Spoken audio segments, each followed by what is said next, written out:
Last lecture में हम लोगों ने किसके बारे में पढ़ा था? हम लोगों ने नेफ्रॉन के टाइप देखे थे, हम लोगों ने कॉर्टिकल नेफ्रॉन देखा था, जस्टामेडुलरी नेफ्रॉन को देखा था, ठीक है।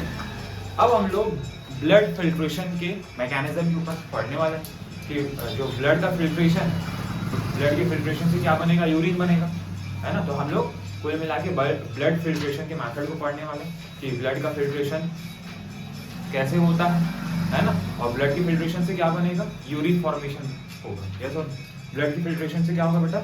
यूरिन का क्या होगा? फॉर्मेशन होगा, ठीक है। तो हम लोग ऐसा लिख सकते हैं, क्या लिख सकते हैं कि the formation of urine involves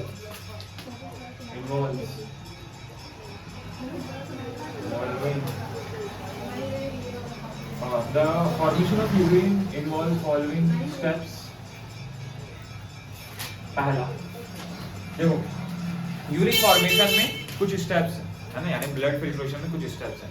सबसे पहला जो ब्लड फिल्ट्रेशन है, यानी ब्लड का सबसे पहले लेवल पर जो फिल्ट्रेशन होता है, ब्लड का सबसे पहले लेवल पर जो फिल्ट्रेशन होगा, है ना, जिससे ब्लड में जो होना चाहिए जो हार्मफुल वेस्टेज है, जैसे ये यूरिन, मेनली तो यूरिन है ना, जो यूरिन है उसको सबसे पहले ग्लोमेरुलस के साइड पर अलग किया जाएगा, ठीक है ना। तो वो ग्लोमेरुलस के साइड पर अलग किससे होता है? जो एफरेंट आर्टरियोल ब्लड सप्लाई कर रही है ग्लोमेरुलस को, तो एफरेंट आर्टरियोल बहुत देखो आ रहा ब्लड कहाँ से? रीनल आर्टरी से ब्लड सप्लाई हो रहा है किडनी को, और वो ग्लोमेरुलस की जो कैपिलरी है वो बहुत पतली है, समझ पा रहे हो? मतलब जो ब्लड है वो बहुत प्रेशर से एंटर करेगा ग्लोमेरुलस में, है ना। तो उस ब्लड प्रेशर के कारण ग्लोमेरुलस की कैपिलरीज में, ग्लोमेरुलस की ब्लड कैपिलरीज के सेल से जो ब्लड है वो फिल्ट्रेट होके नीचे, मतलब जो में हार्मफुल वेस्टेज है वो अलग हो जाएंगे ग्लोमेरुलस से, और वो गोमेन्स कैप्सूल में आएंगे, ठीक है। ये कैसे कैसे होता है हम लोग आगे पढ़ते जाएंगे। फिर क्या होता है हम लोग एक स्टेप बाय स्टेप हम लोग देखते जाते हैं, ठीक है। तो सबसे पहला हम लोग देखते हैं कि सबसे पहला इसमें आता है बेटा ग्लोमेरुलर फिल्ट्रेशन आता है।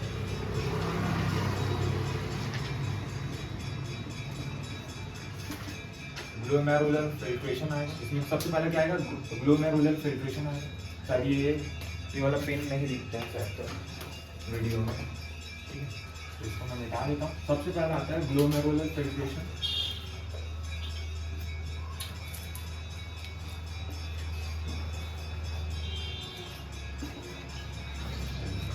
सबसे पहले आता है ग्लोमेरुलर फिल्ट्रेशन, फिर उसके बाद आता है बेटा आपका, फिर इसी को भी हाँ ग्लोमेरुलर फिल्ट्रेशन, या इसी को हम लोग अल्ट्रा फिल्ट्रेशन भी बोलते हैं। क्या बोलते हैं इसको? अल्ट्रा फिल्ट्रेशन भी बोलते हैं, ये सुनो, इसी को हम लोग क्या बोलेंगे? अल्ट्रा फिल्ट्रेशन भी बोलेंगे, ओके, है ना। तो यूरिन फॉर्मेशन के मैकेनिज्म में कुछ स्टेप्स इन्वॉल्व है, जिसमें सबसे पहला जो यूरिन का फॉर्मेशन है, फिर ये जो पहला स्टेप है वो आएगा ग्लोमेरुलर फिल्ट्रेशन या अल्ट्रा फिल्ट्रेशन। फिर सेकंड आता है बेटा आपका, रीएब्जॉर्प्शन, है ना। और फिर जो तीसरा है बेटा, ये है बेटा आपका सिक्रीशन। आपका तीसरा है वो क्या है? सिक्रीशन, है ना। तो ग्लोमेरुलर फिल्ट्रेशन या अल्ट्रा फिल्ट्रेशन को तो हिंदी में वही बोलेंगे, ठीक है। यूरिन निर्माण की प्रक्रिया में निम्न बोलना चाहिए स्टेप्स को क्या बोलते हैं? निम्न पद शामिल है। सबसे पहला ग्लोमेरुलर फिल्ट्रेशन, ठीक है। फिर उसके बाद रीअब्जॉर्प्शन यानी पुनः अवशोषण, और तीसरा है सिक्रीशन। तीसरा है क्या? Secretion, sorry, secretion. तीसरा क्या है? सिक्रीशन, ठीक है। अब हम लोग स्टेप बाय स्टेप इन सारे स्टेप्स को हम लोग देखते जाएंगे, जो कि यूरिन के डिफरेंट पार्ट्स में होने वाले हैं, समझ पा रहे हैं। तो सबसे पहली बात हम लोग ग्लोमेरुलर फिल्ट्रेशन की बात करते हैं। सबसे पहले हम किसकी बात करेंगे? Glomerular filtration. ग्लोमेरुलर फिल्ट्रेशन है ना। ग्लोमेरुलर फिल्ट्रेशन को हम लोग क्या बोल सकते हैं बेटा? इसको हम लोग अल्ट्रा फिल्ट्रेशन भी बोल सकते हैं। फिल्ट्रेशन, या फिर हम लोग इसको क्या बोल सकते हैं, अल्ट्रा फिल्ट्रेशन। ठीक है, अब देखो इस स्टेप में क्या होगा, आपको अगर आप ये समझ गए तो आपको अच्छे समझना आ जाएगा। सर देखो, हमको पहले से अंडरस्टूड है कि सर जितने भी आर्टरीज होते हैं उसमें ब्लड फ्लो और ब्लड का जो प्रेशर होता है वो हाई होता है, बिकॉज ऑफ के पास जो ल्यूमेन है वो नैरो होता है, हाई नैरो ल्यूमेन के कारण जो ब्लड है वो ज़्यादा प्रेशर से सप्लाई होता है, क्योंकि हार्ट पंप कर रहा है ना, हार्ट पंप करके आर्टरीज में जा रहे हैं अपने ब्लड सप्लाई को। ये सब तो मैं ये बोलना चाह रहा हूँ कि वो आर्टरीज जब कैपिलरीज में बटेगी और फाइन कैपिलरीज और पतली कैपिलरीज में बटेगी तो उसमें ब्लड प्रेशर, तो अगर आप सीधी एक बड़ा सा पाइप है जिसमें पानी बह रहा है, इस पाइप को अगर आप दबा दो, जो पानी का रफ्तार है, जो प्रेशर वो बढ़ जाता है ना, है ना, नोजल के पास आप दबा दोगे प्रेशर बढ़ जाएगा ना, है ना। तो ब्लड कैपिलरी में जो ब्लड आ रहा है उसका प्रेशर बहुत ज्यादा हाई है, और उसी प्रेशर के कारण जो ब्लड का जो प्रेशर है, उसी प्रेशर के कारण क्या होता है, जो हार्मफुल वेस्टेज है वो ब्लड से अलग होकर आ जाता है। आया, तो ग्लोमेरुलर फिल्ट्रेशन या अल्ट्रा फिल्ट्रेशन, जैसे कि ये आपका बेटा, ये आपका बोमिन्स कैप्सूल है ना, थोड़ी देर के लिए यहाँ पर बना दीजिए, यहाँ पर बना दीजिए, ये आपका बोमिन्स कैप्सूल है,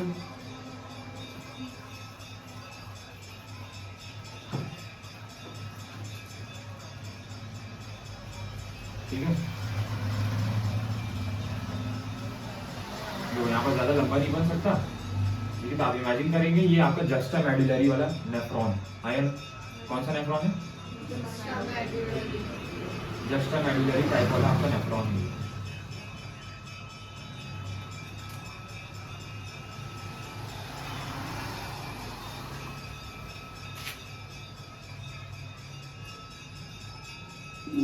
रोशनी इसको रोक दे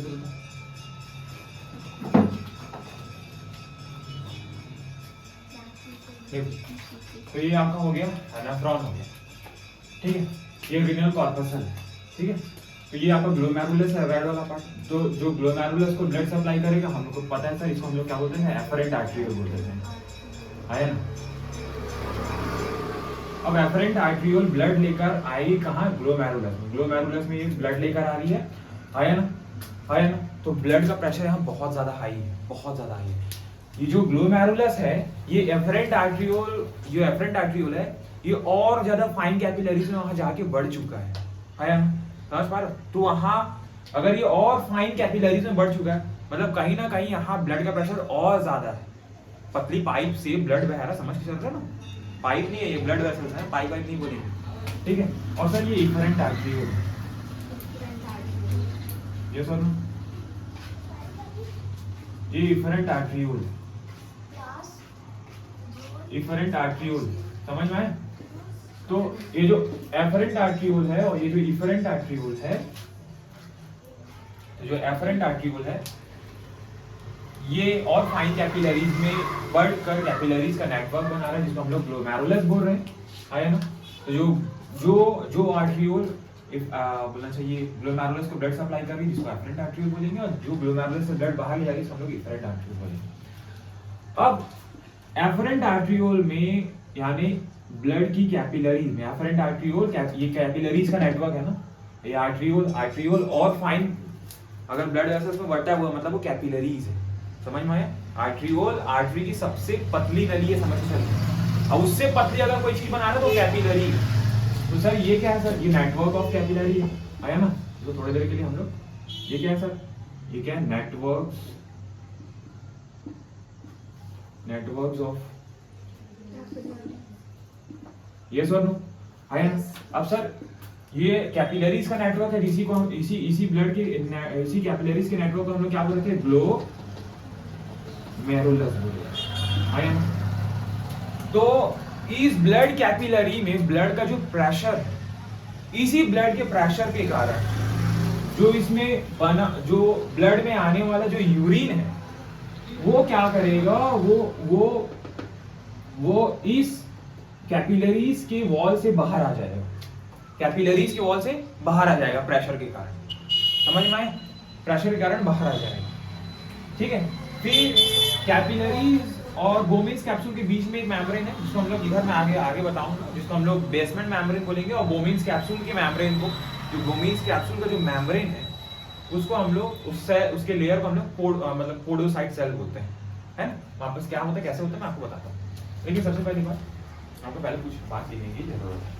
क्या लिखने की जरूरत है? हम लोग ग्लोमेरुलर फिल्ट्रेशन, या फिर हम लोग इसी को हम लोग क्या बोल रहे थे, अल्ट्रा फिल्ट्रेशन भी बोल रहे थे। क्या बोल रहे थे? अल्ट्रा फिल्ट्रेशन, ठीक है। हाय समझ पा रहे सुन लो, आ रहा पक्का तुम लोगों को? यस और नो? तो आपका जो फर्स्ट स्टेप ऑफ यूरिन, कोई आया?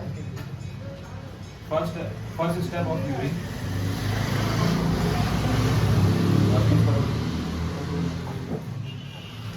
First step of urine formation,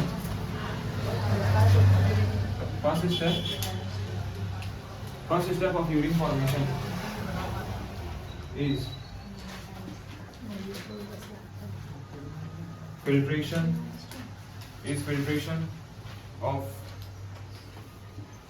blood, है ना। तो first step of urine formation is क्या है? Is the filtration of blood, यानी ये ब्लड का फिल्ट्रेशन एक प्रकार का। ब्लड का क्या है? ये सबसे पहला स्टेप जहां ब्लड का फिल्ट्रेशन होता है। ब्लड में जो आने वाली जो यूरिया बना है, यूरिया नहीं बनता एक्चुअल में, कौन बनता है? अमोनिया बनता है, जिसको लीवर किस में बदल देगा? यूरिया में, वापस आर्टरीज में मिला देगा। वो जो यूरिया है उसको हमको ब्लड से अलग करना है ना। तो यूरिया को अलग करने का सबसे पहला जो काम है, समझ पा रहे? वो कहाँ होगा? ग्लोमेरुलस के साइड पर। तो हम लोग इसको क्या बोल सकते हैं? The first step of urine formation is the filtration of blood, है ना, which is carried out by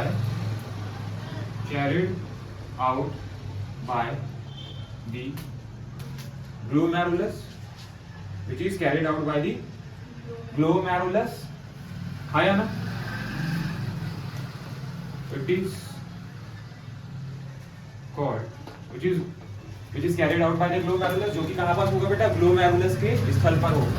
तो फर्स्ट स्टेप आपका यूरिन फॉर्मेशन का है, यूरिन फॉर्मेशन। जो फर्स्ट स्टेप है वो आपका क्या है? फिल्ट्रेशन ऑफ ब्लड का फिल्ट्रेशन, है ना। जो कहाँ होगा आपका? कहाँ होगा? ग्लोमेरुलस के साइड पर होगा, which is carried out by the glomerulus and it is called glomerular filtration, glomerular filtration। देखो मैं कभी कभार जल्दबाजी में ऐसा लिख देता हूँ ना, ऐसा तो आपको समझ में आना चाहिए मैं लिख रहा क्या, समझ पाए? अगर ऊपर नीचे होता आप समझ जाया करो, क्योंकि मेरा पेन ना लगातार चलता है, उठता नहीं है, मेरा आदत बन चुका है ना।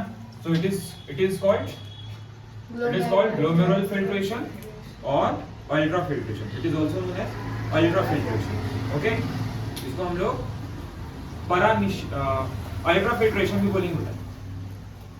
अल्ट्रा फिल्ट्रेशन लिखो ना भैया, अल्ट्रा। और दूसरी बड़ी बात, बोर्ड के सामने से ना समझ में नहीं आती कि आप लिखना क्या चाह रहे हैं।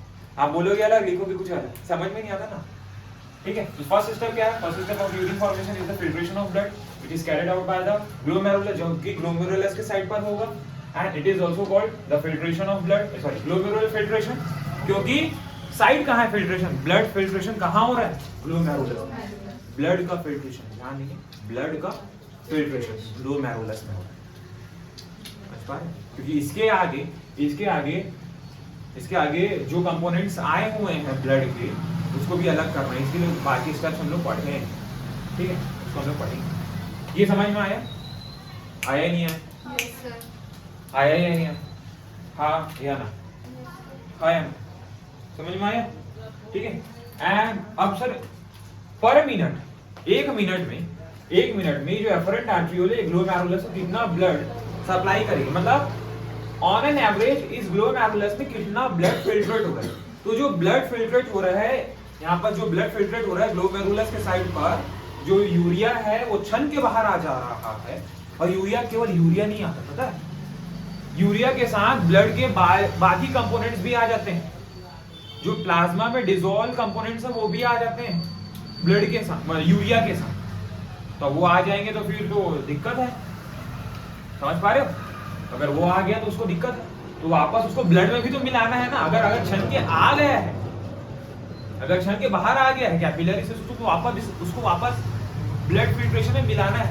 अगर सोडियम आयन, पोटेशियम आयन अगर अंदर आ चुका है, समझ पा रहे, क्लोरीन आयन, तो उसको वापस ब्लड में मिलाना है, क्योंकि वो इंपॉर्टेंट मिनरल्स हैं हमारे ब्लड के, है ना। कोई प्रोटीन बाहर आ चुका है तो उसको मिलाना है। लेकिन एक बात याद रखेंगे कि ग्लोमेरुलर फिल्ट्रेशन में यूरिया और ब्लड प्लाज्मा छनकर बाहर आ जाती है कैपिलरी से, लेकिन ब्लड कॉर्पसेल्स बाहर नहीं आएंगे। ब्लड कॉर्पसेल्स मतलब आरबीसी नहीं आने वाला, डब्ल्यूबीसी नहीं आएगा, ना ही प्लेटलेट्स आएगा।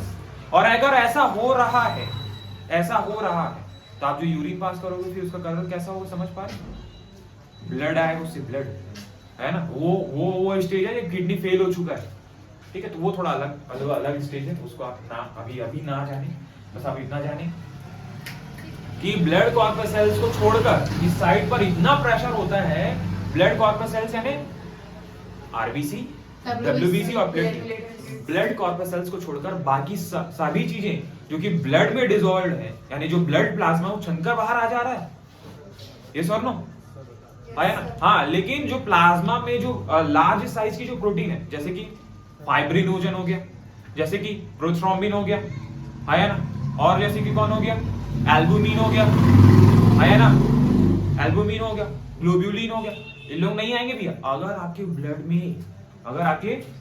ब्लड में अगर एल्बुमिन आएगा, समझ के चल लो, अगर यहां से अगर छन के अगर एल्बुमिन आ जा रहा है, कौन आ जा रहा है, अगर छन के अगर एल्बुमिन आ जा रहा है और उसके बावजूद अगर इसका एल्बुमिन का रीअब्जॉर्प्शन नहीं हुआ, मतलब वापस से उसको ब्लड में नहीं मिलाया गया, अगर आ गया छन के इन द केस और वापस एल्बुमिन को अगर नहीं मिलाया गया है, तो कहीं ना कहीं किडनी फेल होने की स्थिति में है, क्योंकि ब्लड फिल्ट्रेशन इफेक्टिवली नहीं हो पा रहा है, ब्लड फिल्ट्रेशन इफेक्टिवली नहीं हो पा रहा है, समझ पा रहे? और जब आप यूरिन पास करेंगे तो आप जरूरत से ज्यादा झाग आएगा, समझ पा रहे, है ना। ये मत सोचना सर मैं तो किया हूं तो उसमें झाग आए, उधर ध्यान मत लगाना ना, ठीक है भाई, वो अलग झाग आता है, समझ में। अब देखो शर्मा तो सकते ही नहीं है, पढ़े तो बायोलॉजी है ना। अब लड़के लोग खास करके, है ना, समझ पा रहे हो तो मैं क्या रिलेट कर रहा हूँ, क्योंकि अधिकतर इंसान को क्या होता है जब वो इन सब चीजों के बारे में पढ़ता होता है, तो झाग तो आता है, मतलब ग्लोबुलिन बाहर आ रहे हैं क्या, तो ऐसा नहीं है ना। आपको देखो, आपको जानना होगा, अगर आप नहीं जानोगे तो दिक्कत है, समझ पा रहे? क्योंकि एक तो है कि मैं शर्मा के इसको ना बताऊं, एक है कि इसको आप फ्लो में मजे के साथ बता दूं, आप समझ भी जाए, समझ पा रहे? तो हम लोग इसको अल्ट्रा फिल्ट्रेशन या फिर ग्लोमेरुलर फिल्ट्रेशन बोलेंगे, क्योंकि पहला स्टेप ब्लड के फिल्ट्रेशन का यहाँ होगा, है ना। ब्लड फिल्ट्रेशन का पहला स्टेप ग्लोमेरुलस के साइड पर होता है ना। ऑन एन एवरेज यहाँ पर कितना ब्लड फिल्टर होता है, तो हम लोग लिख सकते हैं सर ऑन एन एवरेज, जो ऑन एन एवरेज है, ऑन एन एवरेज 1100 से 1200 ml, 1100 से 1200 ml, यानी 1.5 to 1.2 लीटर, है ना। एक है, समझ पा रहे हैं ना। 1100 से 1200 ml, 1100 से on an average 1100 to 1200 ml of blood filtrated by glomerulus, yes or no? तो ऑन एन एवरेज 1100 से 1200 ब्लड ग्लोमेरुलस के द्वारा फिल्ट्रेट होता है, समझ पा रहे हो? ग्लोमेरुलस 1100 से 1200 ml ब्लड को फिल्ट्रेट करता है, समझ पा रहे? एक minute, on an average 1100 to 1200 ml of blood filtrated by glomerulus per minute, okay. 1100 से 1200 ml ब्लड एक मिनट में क्या किया जाता है, फिल्ट्रेट किया जाता है। यानी जो ब्लड में, हमारे ब्लड में जो हार्मफुल वेस्टेज है, हार्मफुल वेस्टेज यानी जो सेलुलर मेटाबॉलिक एक्टिविटी के दौरान, है ना, कोशिका की सामान्य उपापचयी प्रक्रियाओं के दौरान जो अपशिष्ट पदार्थ बना है वो है क्या, यूरिया, जिसको लीवर कन्वर्ट कर चुका है। उस यूरिया को हमको बाहर करना है ब्लड से, उस यूरिया को ब्लड से बाहर करना है। तो पहला स्टेप उसको अलग करने का ग्लोमेरुलर साइड, जिसको हम लोग ग्लोमेरुलर अल्ट्राफिल्ट्रेशन या फिर ग्लोमेरुलर फिल्ट्रेशन बोल रहे हैं, है ना। 1 मिनट में ग्लोमेरुलस द्वारा 1100 से 1200 ml ब्लड को फिल्ट्रेट किया जाएगा। 1 मिनट में 1100 से 1200 ml ब्लड फिल्ट्रेट किया जाएगा, यस और नो। अब मैं आपको बताया था कार्डियक आउटपुट। कार्डियक आउटपुट क्या है? कार्डियक आउटपुट क्या है? कौन पंप करता है? वेंट्रिकल्स, है ना। 1 मिनट में जो वेंट्रिकल्स हैं वो जितना ब्लड पंप करते हैं, जो कि 5000 कितना होता था, नियरली अबाउट 500 ml या फिर 5600 ml हम लोग बोलते थे, है ना, है ना, याद आ रहा है कि नहीं आ रहा? 5000 ml के करीब ये हमारा क्या कहलाता था? कार्डियक आउटपुट कहलाता था। तो ये कार्डियक आउटपुट का 1/5 पार्ट दिख रहा है? Yes. ये कार्डियक आउटपुट का कितना पार्ट दिख रहा है बेटा? 1/5 पार्ट दिख रहा है ना। तो हम लोग इसको लिख सकते हैं which is roughly कितना लिख सकते हैं? which is roughly 1/5 part of, which is roughly 1/5 part दिख रहा है। 5000 ml के हिसाब से देखो 5600 ml होता है एक्चुअल में कितना होता है?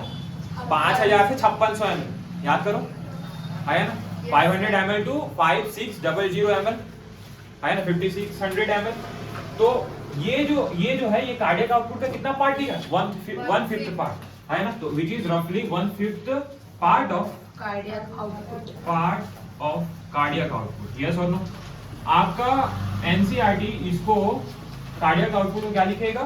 which is 1/5 part of the blood pump out by the ventricles of the heart in minute, है ना। तो एक ही मतलब है, मैं आपको डायरेक्ट वो लैंग्वेज बता रहा हूं जो शायद एग्जाम में यूज कर सकता है ना। which is roughly 1/5 part of cardiac output। Cardiac output क्या है? blood pumped out by the ventricles in 1 minute by the heart। Ventricle बोल दिया और हार्ट बोल दिया तो वापस हार्ट बोलने की जरूरत पड़ती ही नहीं है ना। हमको पहले से अंडरस्टूड है वेंट्रिकल बोल रहा हूँ मैं, समझ में आया? तो क्या है ये कार्डियक आउटपुट का 1/5 पार्ट है। आपको दोनों लैंग्वेज याद रखा है, एनसीईआरटी जो लैंग्वेज यूज कर रहा हूँ मैं, जो लेकिन ये वाला जो लैंग्वेज है ज्यादा अच्छा है ना, क्योंकि कहीं ना कहीं वो कार्डियक आउटपुट से आपको जोड़ देगा, लिंक करेगा कार्डियक आउटपुट से ब्लड फिल्ट्रेशन को। और आपको ये दिमाग में क्लिक करना चाहिए कि मैं बोलना क्या चाहता हूँ, यस और नो, है ठीक है। तो आप लोग इतना का स्क्रीनशॉट लीजिए और उसको नोट करें, है ना।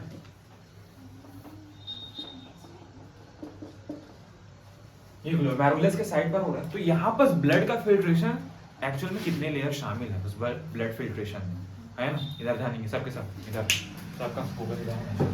तो सर ग्लोमेरुलर फिल्ट्रेशन सबसे पहला इसमें 3 लेयर है। ग्लोमेरुलर फिल्ट्रेशन में जहाँ से ब्लड का फिल्ट्रेशन होगा उसमें कितने मेम्ब्रेन शामिल है बेटा? 3 मेम्ब्रेन शामिल है ना, यस और नो, हाँ या ना, है ना। तो glomerular capillary blood pressure causes the filtration of blood through the 3 layers, समझ पाए?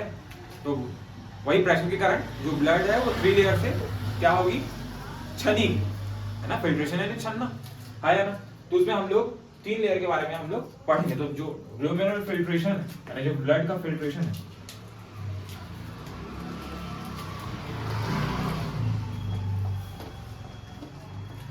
ये 3 लेयर्स में हो। सबसे पहली बात सर, जो ग्लोमेरुलस है कि एक्चुअल नेटवर्क ऑफ कैपिलरीज, आया ना। तो कैपिलरी की जो वॉल होती है बेटा, है ना, कैपिलरी की वॉल होती है, याद करो ब्लड कैपिलरी की वॉल जिस सेल से बनी होती है उस सेल का नाम क्या है? एंडोथेलियम। क्या नाम है? एंडोथेलियम, है ना। ब्लड कैपिलरीज की वॉल कौन से सेल से बनी होती है? एंडोथेलियम। एंडोथेलियम क्या है? एक प्रकार एपिथेलियल सेल है ना, है ना। तो इसको हम लोग क्या लिख सकते हैं? Endothelium of endothelium of blood capillary, blood capillaries, endothelium of blood capillaries. ये सबसे पहला लेयर है जो कि ग्लोमेरुलस का होगा, है ना। ग्लोमेरुलस का जो कैपिलरी है उसका पहला लेयर क्या होगा, एंडोथेलियम, है ना। एंडोथेलियम क्या है, एंडोथेलियम सेल्स का नाम है, एंडोथेलियम टिश्यूज का नाम है endothelium, endothelium of blood capillary.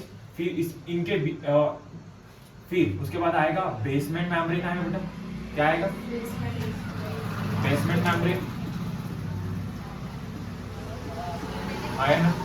वहां पर भी एल्वियोलाई वाले साइड में हम लोग पढ़े थे, है ना, यहाँ पर भी पढ़ रहे हैं। और जो तीसरा जो लेयर होगा, तीसरा जो लेयर होगा जो ब्लड फिल्ट्रेशन में मदद कर रहा है, जो ब्लड फिल्ट्रेशन में मदद कर रहा है, वो कौन होगा बेटा, वो आपका होगा बेटा बोविन्स कैप्सूल का लेयर, है ना।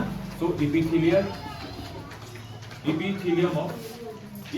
ऑफ बोलना चाहिए इपिथेलियम ऑफ बोविन्स कैप्सूल, आया ना, इपिथेलियम ऑफ बोविन्स कैप्सूल, समझ में, इपिथेलियम ऑफ बोविन्स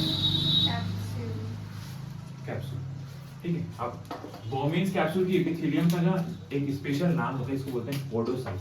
क्या बोलते हैं, पोडोसाइट, याद रखेंगे। The epithelium of epithelial cells of bovine capsule is also known as podocyte। क्या बोलते हैं, पोडोसाइट बोलते हैं, ठीक है। मैं आपको ये तीन लेयर को इमेजिन करके बताता हूँ। मान के चलिए आपको मैं ये ब्लड कैपिलरी की एक वॉल बना रहा हूँ, है ना। ये आपकी ब्लड कैपिलरी, ये ब्लड कैपिलरी की क्या है बेटा, ये वॉल है ना। क्या ये ब्लड कैपिलरी की एक वॉल हो गया, ये ब्लड कैपिलरी की एक लेयर दिख रही है आपको, आया ना।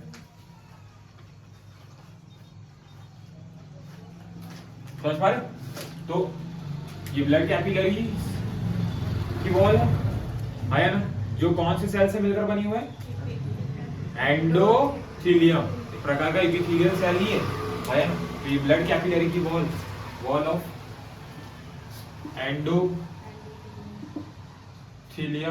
ऑफ ब्लड कैपिलरी, आया ना। या फिर हम लोग इसको क्या बोल सकते हैं, ब्लड वेसल्स, आया ना, क्योंकि ब्लड वेसल्स के वॉल को हम लोग क्या बोलते हैं, एंडोथेलियम, एक प्रकार का एपिथेलियम है। जब ब्लड वेसल्स के वॉल में एपिथेलियल होता था, उसको एंडोथेलियम बोलते हैं, आया ना। इसके अंदर कौन बहेगा, कौन बहेगा, ब्लड बहेगा, आया ना। इसके अंदर क्या बह रहा है, ब्लड बह रहा है। और इसी ब्लड में यूरिया भी है जिसको हमको फिल्ट्रेट करना, आया ना। अब इनके बीच में एक और लेयर है, इनके बीच में एक और लेयर, इसके नीचे एक लेयर है, आया ना, जिसका नाम क्या है, बेसमेंट मेम्ब्रेन। जिसका क्या नाम है, basement membrane. Yes, basement membrane नाम। लक्ष्य क्यों नहीं है, इसका नाम है बेसमेंट मेम्ब्रेन, ठीक है। आप इमेजिन करो, ये कौन सा साइट है, ग्लोमेरुलर साइट है, ठीक है, आया ना। तो ये ग्लोमेरुलस की ब्लड कैपिलरी है, आया ना। तो ब्लड कैपिलरी की वॉल को हम क्या बोलेंगे, एंडोथेलियम, आया, एंडोथेलियम सेल्स होते हैं, एपिथेलियल सेल्स को एंडोथेलियम सेल्स बोलेंगे, ब्लड कैपिलरी, आया ना। ये बेसमेंट मेम्ब्रेन हो गया, ये कौन सा साइट हो गया सर, ये बेसमेंट मेम्ब्रेन हो गया, यानी आधारी तत्व, आया। और इसके नीचे बोविन्स कैप्सूल का लेयर आएगा, बोविन्स कैप्सूल ऐसा था, आया, तो बोविन्स कैप्सूल का लेयर आएगा इसके नीचे, लेकिन अरेंजमेंट देखना, अरेंजमेंट देख लिए मतलब अच्छी समझ ली, अरेंजमेंट देख लिए मतलब अच्छी समझ ली।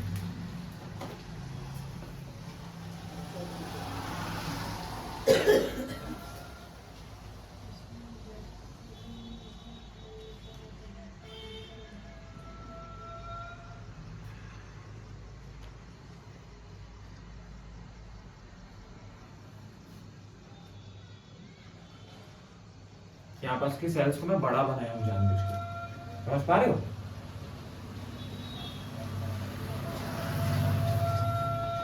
ये क्या है सर, पोडोसाइट ऑफ बोविन्स कैप्सूल, है ना। इसको ये जो तीसरा लेयर है, ये फर्स्ट लेयर हो गया, ये सेकंड लेयर हो गया, और ये जो तीसरा लेयर है इसको हम लोग क्या बोलेंगे, पोडोसाइट ऑफ, या फिर एपिथेलियल सेल्स ऑफ, हम लोग पोडोसाइट बोलेंगे, पोडोसाइट, जो कि क्या है एक प्रकार का एपिथेलियम सेल का लेयर, एपिथेलियल लेयर है ना, एपिथेलियल सेल का पोडोसाइट ऑफ बोमेन्स कैप्सूल है ना, बोमेन्स कैप्सूल। ठीक है, तो सर इन 3 लेयर से होकर ब्लड का फिल्ट्रेशन होता है, इन 3 लेयर से होकर ब्लड का फिल्ट्रेशन होता है। लेकिन सर आपने बताया था सर,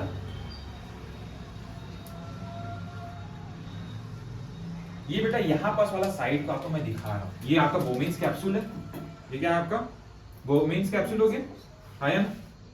तो बोमेन्स कैप्सूल की ये वाली जो लेयर है, ये लेयर एक्चुअल में ऐसी है, ये वाली जो लेयर है ना, ये वाली लेयर बेटा समझ पा रहे हो, ये जो कप लाइक स्ट्रक्चर है बोमेन्स कैप्सूल, इसकी जो ये वाली लेयर है वो ऐसी है ना। इनके बीच में आपको दिखाई नहीं देता, यहाँ पास बेसमेंट मेम्ब्रेन है, क्या है इसके बेसमेंट है ना, और यहाँ से जो ब्लड कैपिलरी की जो वॉल है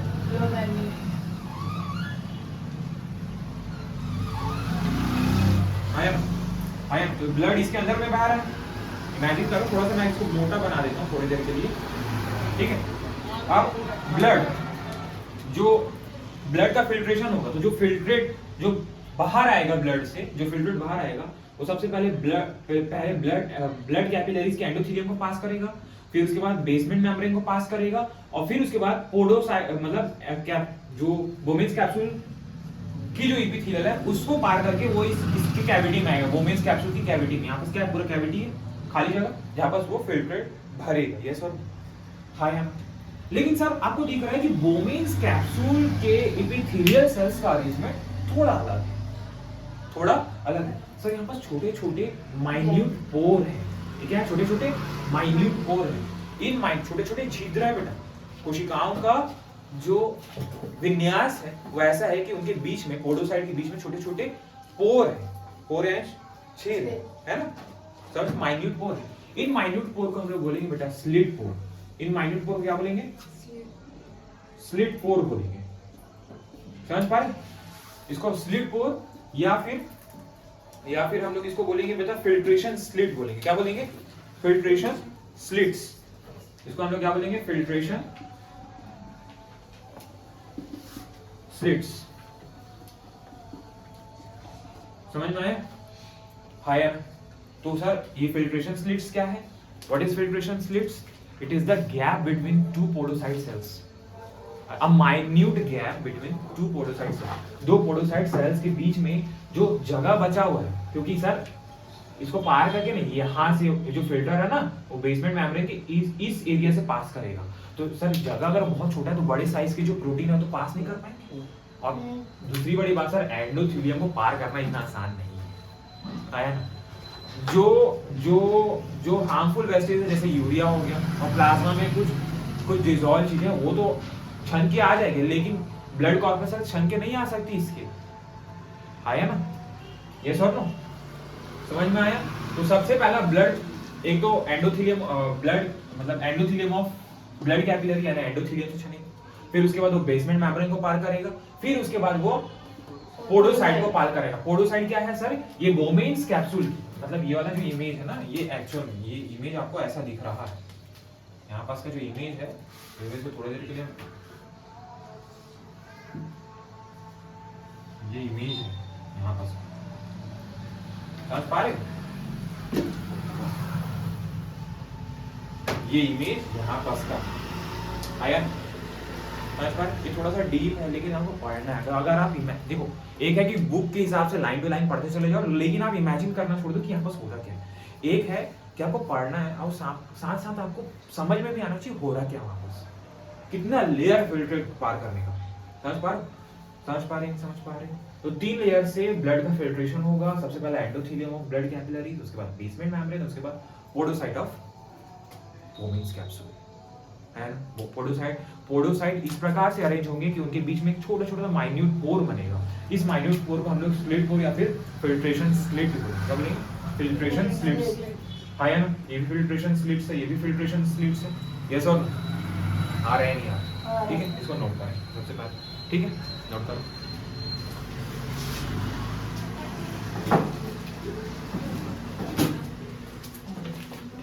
ध्यान देंगे, अब ये जो 3 लेयर पढ़े हमने, ठीक है, कहाँ पर? ग्लोमेरुलस के साइड पर, है ना, ग्लोमेरुलस के साइड पर, यानी मतलब कुछ मिलना चाहिए रेनल कॉर्पस सेल पर हम लोग ने 3 साइड पर। सबसे पहला जो सेल का लेयर है that is the endothelium of blood capillaries, जो ब्लड कैपिलरीज है वो बोमेन्स कैप्सूल की कैपिलरी है। दूसरा है बेसमेंट मेम्ब्रेन और तीसरा है पोडोसाइट ऑफ बोमेन्स कैप्सूल।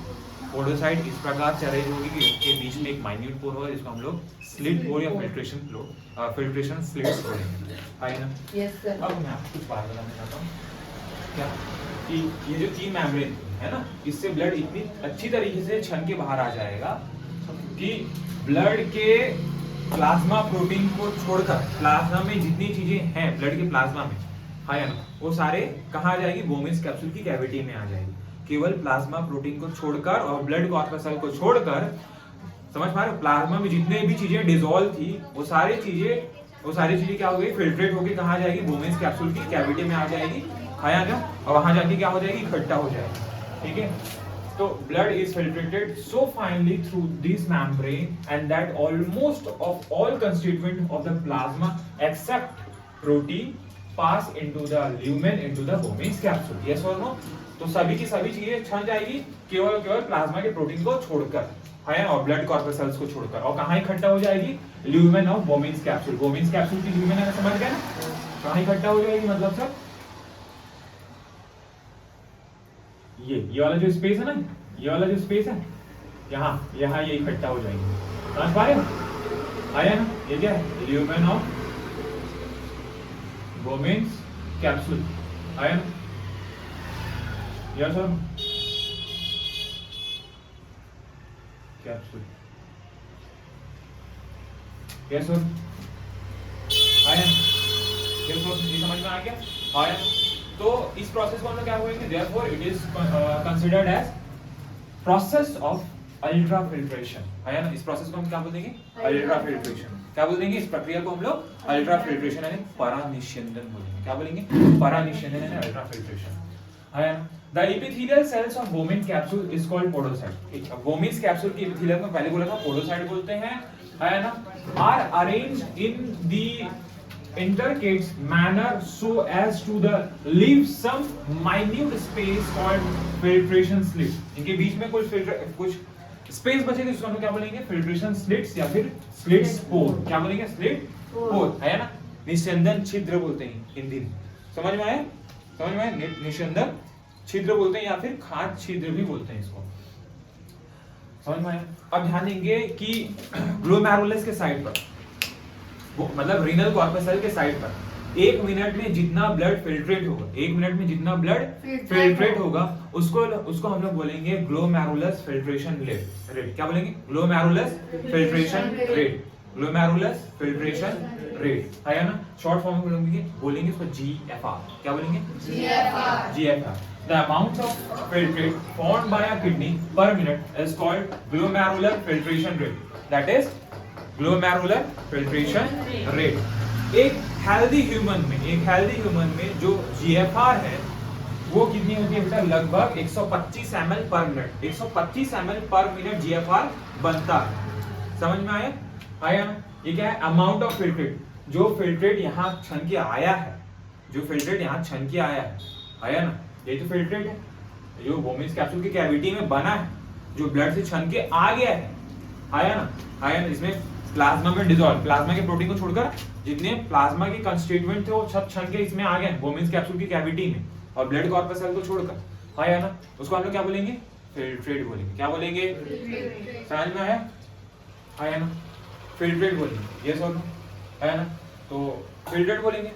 तो 1 मिनट में कितना फिल्ट्रेट बना उसको हम लोग क्या बोलेंगे? GFR, ग्लोमेरुलस फिल्ट्रेशन रेट, है ना। ये अगर इसको हम लोग एक डे के हिसाब से तो लगभग क्या होगा? 180 लीटर पर डे होगा, 180 लीटर पर डे होगा, ठीक है। अब मैं आपको ये बताऊंगा कि जो ग्लोमेरुलर फिल्ट्रेशन रेट है, जो GFR है, उसको कौन कौन सी चीजें हैं जो रेगुलेट करेगी। तो हम लोग एक चीज समझ में आया कि सर 1 मिनट में ग्लोमेरुलस जो फिल्ट्रेट बना रहा है ना, 1 मिनट में जो ग्लोमेरुलस फिल्ट्रेट बना रहा है, हम उसको क्या बोलते हैं? GFR बोल रहे थे ना, ग्लोमेरुलस फिल्ट्रेशन रेट बोल रहे हैं। यानी यानी जो रिनल कॉर्पसल है, यानी जो पर्टिकुलरली जो ग्लोमेरुलस है वो अल्ट्रा फिल्ट्रेशन से जो 1 मिनट में फिल्ट्रेट बना रहा है, उसको हम लोग क्या बोल रहे हैं, ग्लोमेरुलस फिल्ट्रेशन रेट बोल रहे हैं, जो कि 180 ml पर डे होता है, 125 ml पर मिनट होता है और 180 लीटर पर डे आया। ठीक है, अगर जीएफआर गिर गया, जीएफआर कब गिरेगा, जब ब्लड प्रेशर लो हो जाएगा, है ना, क्योंकि ब्लड प्रेशर के लो होने से, क्योंकि प्रेशर के कारण ही तो ब्लड में जो ब्लड के प्लाज्मा में जो कंस्टिट्यूएंट चीजें कॉर्पसल और प्रोटीन को छोड़कर बाकी चीजें शन के अंदर आ जा रही है, रीनल और उसमें वोमेन्स कैप्सूल की ल्यूमेन में, यस और नो, आया ना, समझ पा रहे हैं, लेकिन अगर ब्लड प्रेशर कम हो जाएगा तो इफेक्टिवली फिल्ट्रेशन नहीं हो पाएगा। तो उसके लिए हमारी किडनी एक मैकेनिज्म अपनाती है, एक क्रियाविधि अपनाती है, जिसके बारे में हम लोग पढ़ने वाले हैं। उस मैकेनिज्म का नाम है जक्स्टा ग्लोमेरुलस apparatus। वो जो बोलना चाहिए एक मैकेनिज्म अपनाती है, उसका अलग मैकेनिज्म है, लेकिन उस मैकेनिज्म को रेगुलेट जो करेगा उस apparatus को हम लोग बोलेंगे जक्स्टा ग्लोमेरुलस apparatus, है ना। तो एक जीएफआर में गिरावट से एक apparatus है जिसका नाम है जक्स्टा ग्लोमेरुलस apparatus।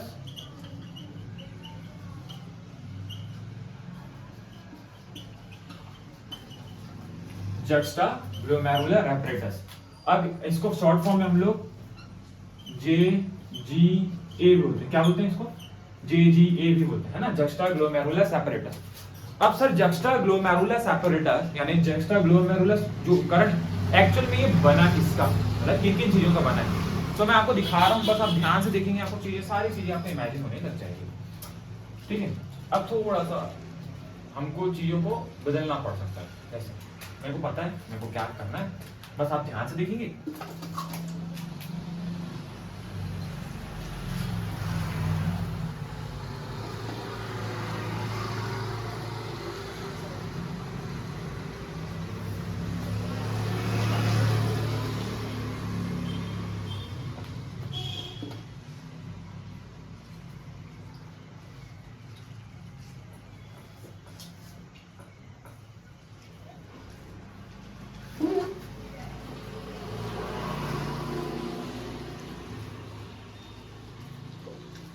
आपका इलेक्ट्रिक डक्ट हो गया, है ना। अब जो ग्लोमेरुलस को जो ब्लड सप्लाई करेगी उस आर्टरियोल का नाम क्या, एफरेंट आर्टरियोल। जो ग्लोमेरुलस से ब्लड लेकर बाहर जाएगी इसका नाम क्या, इफरेंट आर्टरियोल। यस और नो, आया ना, यस और नो, इफरेंट आर्टरियोल, यस और नो। ये इसके चारों ओर ऐसे लपेटी हुई होगी, किसके चारों ओर दिख रहा है, ये डीसीटी के चारों ओर, है ना, डीसीटी के चारों ओर। तो वहां पर एक कांटेक्ट पॉइंट है, ठीक है। तो सर ये आपका वोमेन्स कैप्सूल हो गया, आयन ये आपका क्या हो गया, वोमेन्स कैप्सूल हो गया। सर ये इफरेंट आर्टरियोल जो ग्लोमेरुलस से ब्लड लेकर बाहर निकलेगा, ये सुनो, और ये सर आपका एफरेंट आर्टरियोल है जो ग्लोमेरुलस को ब्लड सप्लाई करेगी, आयन, ये सुनो, ये एफरेंट आर्टरियोल, आयन, एफरेंट आर्टरियोल ग्लोमेरुलस को ब्लड सप्लाई कर रही है और इफरेंट आर्टरियोल ग्लोमेरुलस से ब्लड लेकर बाहर ले जाएगी, जो ब्लड फिल्ट्रेट हो चुका है उसको इफरेंट आर्टरियोल हो जाएगा। ठीक है सर, ये कौन सा साइड है, this is side of PCT, it is Henle's loop, आया ना, हेनलेज लूप, आया ना, और ये कौन सा साइड है, डीसीटी। आप देख रहे हैं कि डीसीटी और एफरेंट आर्टरियोल कांटेक्ट में है, तो यहाँ पर इसके कांटेक्ट पॉइंट पर होता है, यहाँ पर इसके कांटेक्ट पॉइंट पर, यानी कि यहाँ पर मैं अगर जूम कर रहा हूँ, यहाँ पर कांटेक्ट पॉइंट पर किसका कांटेक्ट पॉइंट है सर, ये सर ये एफरेंट आर्टरियोल, एफरेंट आर्टरियोल और डिस्टल कॉन्वोल्यूटेड यानी डीसीटी के बीच में एक सेल्स का मॉडिफिकेशन, एफरेंट आर्ट्रियोल और डीसीटी के बीच में, डिस्टल कॉन्वोल्यूटेड ट्यूब्यूल के बीच में सेलुलर मॉडिफिकेशन, वहां पास एक एपैरेटस बनता है, वहां पास एक उपकरण बना हुआ है, आया ना, वहां पास सेल्स का मॉडिफिकेशन हुआ है, कुछ अलग प्रकार की सेल्स पाई जाती है वहां पर, जो मिलकर एक सिस्टम की तरह कार्य करेगी। जब जीएफआर गिर जाएगा तो ये जो ग्लोमेरुलस एपैरेटस है, दैट इज जेजीए है, ये क्या हो जाएगा, एक्टिवेट हो जाएगा। ग्लोमेरुलस एपैरेटस एक्टिवेट हो जाएगा तो एफरेंट आर्ट्रियोल और डीसीटी ये दोनों मिलकर क्या बना रहे हैं, जेजीए बना रहे हैं, दैट इज ग्लोमेरुलस एपैरेटस, आया ना, ग्लोमेरुलर एपैरेटस बना रहे हैं, आया ना। अब ध्यान देंगे बेटा, एफरेंट आर्ट्रियोल का ये जो साइट है ना, ये जो साइट है, ये वाला जो साइट है, इस साइट पर क्या हो रहा है, इस साइड पर मैं आपको यहाँ पर दिखा रहा हूँ, है ना, इसको मेरे फ्लिप में दिखा, पहले इसका स्क्रीनशॉट ले लो, ठीक है। अब देखो इस साइड को मैं इधर दिखा रहा हूँ, ठीक है, नीचे में दिखा रहा हूँ। ये जो साइड है, मान के चल लो कि ये आपका एफरेंट आर्ट्रियोल है, ये क्या है आपका एफरेंट आर्ट्रियोल है ना, है ना, और यहीं पास आपका क्या बोलना चाहिए, ये डीसीटी है, डीसीटी ऐसे निकल रही है, समझ पा रहे हो, ये फ्रंट आर्ट्रियोल इधर से गुजरे, डीसीटी ऐसे निकल रही है, समझ पा रहे हो, इमेजिन कर पा रहे हो, ये डीसीटी है।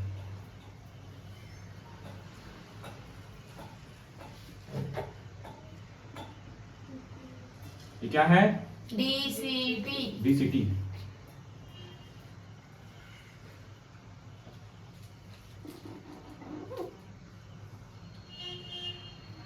ठीक है, ये डीसीटी है।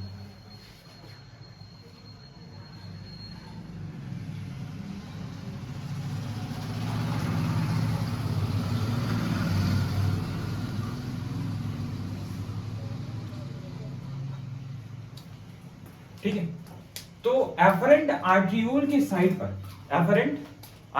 साइड पर एक सेल्स का गुच्छा है, यहाँ पास एक सेल्स का बोलना चाहिए गुच्छा है ना, यहाँ पास एफरेंट आर्ट्रियोल और डीसीटी के कांटेक्ट पॉइंट पर, एफरेंट आर्ट्रियोल और डीसीटी के कांटेक्ट पॉइंट पर बेटा, ये क्या है, contact point of DCT and afferent arteriole. तो इसके अंदर सब ये एफरेंट आर्ट्रियोल है, यस और नो, क्या है ये एफरेंट आर्ट्रियोल,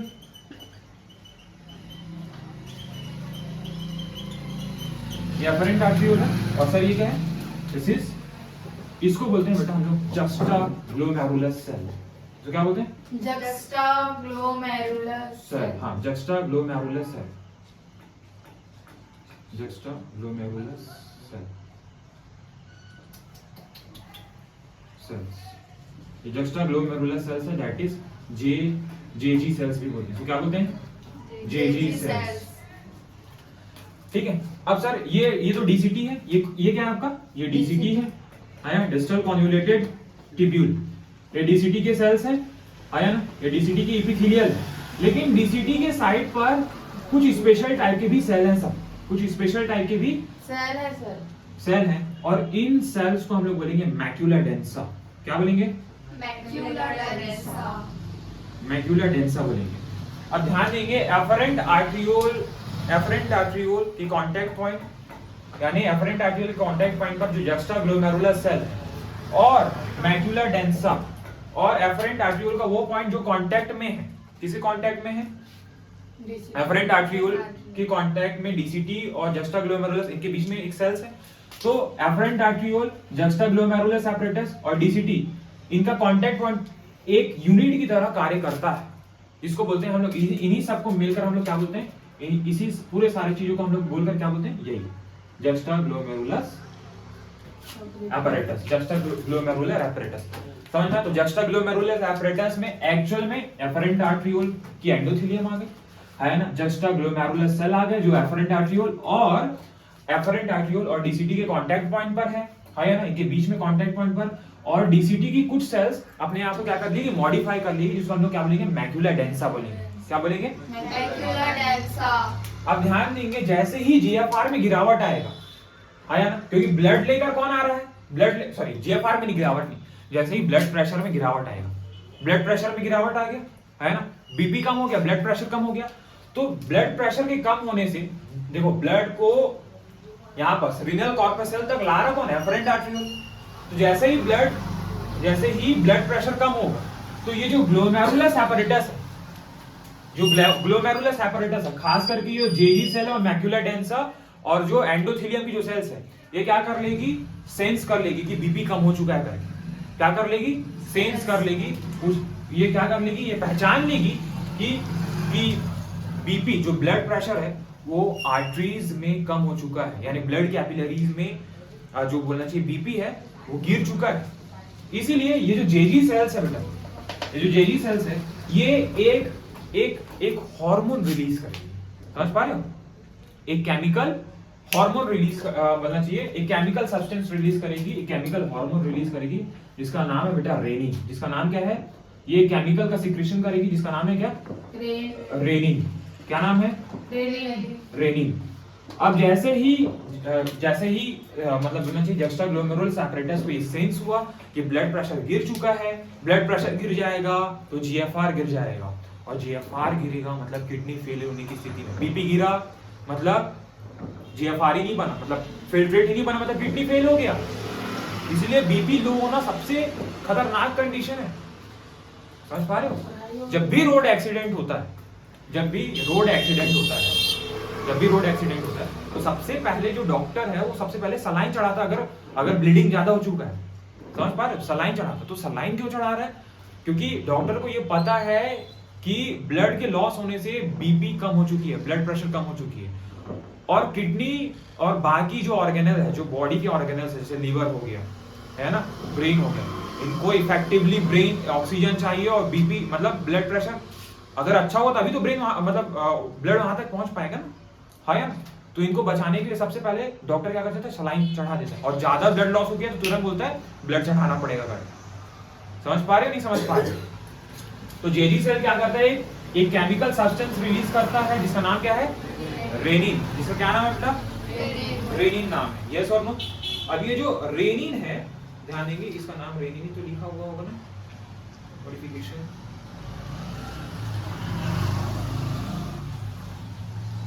हाँ, इसका नाम क्या है, रेनिन है, यस और नो। तो ये जो रेनिन है ये क्या करेगी, ये रेनिन वापस से जीएफआर को नॉर्मल कर देगी। ये क्या करेगा, ये कुछ नहीं करेगा, ये क्या करेगा, बीपी को बढ़ा देगा। जैसे ही ये ब्लड में मिक्स होगा, ये जो केमिकल है रेनिन, कौन रिलीज कर रहा, जस्टाग्लोमेरुलस सेल यानी जेजी सेल। जैसे ही इसको सेंस होगा कि बीपी कम हो चुका है, ये तुरंत रेनिन रिलीज करेगा, और ये रेनिन ब्लड में मिल जाएगा, और ब्लड में मिल के क्या कर देगा, ये ब्लड प्रेशर को बढ़ा देगा, ब्लड प्रेशर को बढ़ा देगा। अब ब्लड प्रेशर बढ़ गया तो जीएफआर अपने आप बढ़ जाएगा, ब्लड प्रेशर बढ़ गया तो जीएफआर अपने आप बढ़ जाएगा, यस और। पहाड़ी एरिया में जब आप जाते हैं, बड़े बड़े हिल्स में जाते हैं, जैसे आप मान के चले आप माउंटेन इधर मतलब शिमला जा रहे हैं, या फिर आप किसी पहाड़ी इलाकों पर जा रहे हैं, तो आप जनरली देखेंगे कि पहाड़ी इलाकों में क्या होता है, इंसान का सांस फूलने लगता है, इंसान की बॉडी में, मतलब ह्यूमन बॉडी में ऑक्सीजन की डिफिशियंसी होने लगती है। कुछ लोगों को नॉजिया होता है, मतलब कुछ लोगों को चक्कर आने लगता है ना, कुछ लोगों के मतलब क्या होती है, ब्लड कैपिलरीज, जो फाइन कैपिलरीज है आपके नोज वोज में, वो क्या होती है, फट जाती है, जिससे ब्लीडिंग होने लगता है, नाक से खून निकलने लगता है, आया ना। लेकिन कुछ देर के बाद, पहाड़ में आने के बाद, वो जो आपको महसूस हो रहा है, जो बेचैनी महसूस हो रही है, वो नॉर्मल हो जाती है। जैसे आप मानिए चलो कभी आप केदारनाथ गए तो आपको सांस लेने में थोड़ा सा तकलीफ होगा, लेकिन एक समय के बाद आप नॉर्मल हो जाएंगे, एक समय के बाद आप नॉर्मल हो जाएंगे, समझ पा रहे हो। तो क्या होता है, हमारे ब्लड में अगर आप जब आप हाइट में जाते हैं, माउंटेन में चढ़ते हैं, तो वहाँ क्या होता है, ऑक्सीजन का जो पार्शियल प्रेशर होता है, या ऑक्सीजन का जो प्रेशर होता है वो लो हो जाता है, एटमॉस्फेरिक प्रेशर लो हो जाता है, जिसके कारण हमारे ब्लड में ऑक्सीजन की कमी हो जाती है, अब जब ऑक्सीजन की कमी हो जाती है तो हमारे बॉडी के पूरे मैकेनिज्म को ये समझ में आ जाता है कि हम ऑक्सीजन की कमी के कारण सांस फूल रहा है, नॉजिया हो रही है, चक्कर आ रहा है, बेचैनी लग रहा है। तो बॉडी को फिर नॉर्मल कैसे हो जाता था, तो जब नॉर्मल करने के लिए हमारे किडनी में यही जस्टाग्लोमेरुलस एपैरेटस की जो जेजी सेल है, ये केमिकल रिलीज करती है, एक हार्मोन रिलीज करती है जिसका नाम है एरिथ्रोपोएटिन। इसका क्या नाम है, एरिथ्रोपोएटिन। अब ये जो एरिथ्रोपोएटिन है, जो कि जस्टाग्लोमेरुलस सेल रिलीज करिए, ये जो एरिथ्रोपोएटिन है, ये क्या करेगा, एरिथ्रोपोइसिस को, एरिथ्रोपोइसिस यानी फॉर्मेशन ऑफ आरबीसी, या फिर है ना आरबीसी फॉर्मेशन के रेट को बढ़ा देगा। जैसे ही हमारे ब्लड में आरबीसी का नंबर बढ़ जाएगा तो क्या करेगा, वो ज्यादा से ज्यादा ऑक्सीजन को बाइंड कर पाएगा और क्या हो जाएगा, आप नॉर्मल हो जाओगे। आप क्या हो जाओगे, नॉर्मल हो जाओगे। तो ज्यादातर अधिकतर ये देखा जाता है कि जो पहाड़ी इलाकों में लोग रहते हैं उनके ब्लड में एज कंपेयर टू जो आरबीसी काउंट है वो नॉर्मल जगहों पर जिन लोग रहते हैं जैसे हम लोग और जो पहाड़ी इलाकों में रहते हैं उनके आरबीसी में उनका आरबीसी का नंबर ज्यादा होगा, क्योंकि उनको ज्यादा आरबीसी की जरूरत है वहां, क्योंकि ऑक्सीजन का प्रेशर है ना, कुल मिला के बोलना चाहिए एटमॉस्फेरिक प्रेशर कम है, समझ पा रहे। तो पहाड़ी इलाके में जाओगे तो ये जेली सेल है, ये एक केमिकल रिलीज करेगी जिसका नाम है एरिथ्रोपोएटिन। एरिथ्रोपोएटिन क्या करेगा, आरबीसी फॉर्मेशन के रेट को बढ़ा देगा। आरबीसी जब ज्यादा बनने लगेगी तो ज्यादा से ज्यादा ऑक्सीजन को बाइंड कर पाएगा, आया ना, क्योंकि कहीं ना कहीं डिफिशियंसी है वहां ऑक्सीजन की, इसलिए ज्यादा से ज्यादा जब ऑक्सीजन को बाइंड कर पाएगी तो ज्यादा ऑक्सीजन हमारे बॉडी को मिल पाएगा, हार्ट को मिल पाएगा, ब्रेन को मिल पाएगा, और जिससे आप थोड़ी देर बाद आप नॉर्मल स्टेज में चले जाएंगे। तो पहाड़ों में जब जाते हैं तो ये जो कंडीशन है इसको बोलते हैं हाइपोक्सिया। क्या बोलते हैं इसको, जो चक्कर आना, नौसिया, ये जो बेचैनी महसूस हो रही है इस घटना को बोलते हैं हाइपोक्सिया, समझ पा रहे। और हाइपोक्सिया को नॉर्मल कौन करेगा, यही हमारा जस्टा ग्लोमेरुलर सेल, ये केमिकल हार्मोन रिलीज करेगा जिसका नाम है एरिथ्रोपोएटिन। क्या नाम है, एरिथ्रोपोएटिन। ये सब समझ में आ गया, ठीक है। तो ये जो बोलना चाहिए ये तो रेनिन क्या करेगा, रेनिन है, सबसे पहले रेनिन के बारे में पढ़ लेते हैं सर। ये जो रेनिन है ये ब्लड प्रेशर को क्या कर देगा, ये इंक्रीज कर देगा। और ब्लड प्रेशर के इंक्रीज होने से GFR भी इंक्रीज होगा, क्योंकि GFR में गिरावट हुई थी, आया ना, इंक्रीज होकर नॉर्मल हो जाएगा। इंक्रीज होकर क्या हो जाएगा, नॉर्मल हो जाएगा। समझ में आया। अब क्या होता है सर, बोलना चाहिए 100 जो ग्लोमेरुलर फिल्ट्रेशन है, जो अल्ट्रा फिल्ट्रेशन है, उसके दौरान जो बोमेज कैप्सूल में जो फिल्ट्रेट आया है वो 180 लीटर, एक दिन में 180 लीटर। क्या अगर 180 लीटर मान के चलो, 180 लीटर ब्लड मतलब हमको यूरिन पास करना हो, अगर मान के चलो, ऐसा होता नहीं है ना, फिल्ट्रेट जितना फिल्ट्रेट बना उसको क्या आप पास कर दोगे, क्या आप दिन भर यूरिन पास करते रहोगे? 180 लीटर, समझ पा रहे, 180 लीटर बहुत होता है भाई, बहुत होता है ना। तो क्या किया जाता है, 180 पॉसिबल है तो उससे क्या किया जाता है, जो फिल्ट्रेट बना हुआ है ना, 180 लीटर जो पर डे बन रहा है उसमें से 99% को एब्जॉर्ब कर लिया जाता है और वापस से ब्लड में मिला दिया जाता है, ठीक है। उस फेज को हम लोग बोलेंगे रीएब्जॉर्प्शन, जिसको हम लोग नेक्स्ट स्टेज में और नेक्स्ट वीडियो में पढ़ने वाले हैं, ठीक है। तो बस आज के लिए इतना ही, ठीक है। आपको अल्ट्रा फिल्ट्रेशन और GFR का रेगुलेशन समझ में है कि ग्लोमेरुलर जो मतलब जस्टा ग्लोमेरुलर एपरेटस है, ये क्या काम करता है, समझ में आया ना, समझ में आ गया, ठीक है। तो मिलते हैं नेक्स्ट लेक्चर में, बाय।